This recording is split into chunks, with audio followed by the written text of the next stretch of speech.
സാധാരണയായി ഫർളുകൾക്കാണ് സുന്നത്തുകളെക്കാൾ കൂടുതൽ പ്രതിഫലം ലഭിക്കുക. എന്നാൽ 3 സമയങ്ങളിൽ ഫറദിനേക്കാൾ കൂടുതൽ കൂലി സുന്നത്തുകൾക്കുണ്ട്. 1. കടബാധ്യതയുള്ളവന് അത് വീട്ടാനുള്ള കഴിവുണ്ടാകുന്നതുവരെ താമസം ചെയ്തു കൊടുക്കൽ പുണ്യകർമ്മമാണ്. കടം വീട്ടുക എന്നത് നിർബന്ധ ബാധ്യതയാണെങ്കിലും ആ കടത്തെ ഒഴിവാക്കി കൊടുക്കുക എന്ന സുന്നത്തിനാണ് പ്രതിഫലം കൂടുതൽ ലഭിക്കുക. 2. സലാം മടക്കൽ നിർബന്ധമാണെങ്കിലും പറയൽ സുന്നത്താണല്ലോ.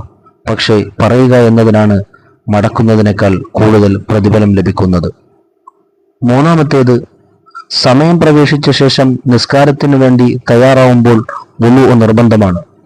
എന്നാൽ സമയത്തിന് മുമ്പേ വുളൂ ചെയ്യുക എന്നത് സുന്നത്താണ്. പക്ഷേ ഈ സുന്നത്തിനാണ് ഫർദിനേക്കാൾ കൂടുതൽ പ്രതിഫലം ലഭിക്കുക. അള്ളാഹു കാര്യങ്ങൾ മനസ്സിലാക്കി അമൽ ചെയ്യാൻ നമുക്ക് തൗഫീഖ് നൽകുമാറാകട്ടെ.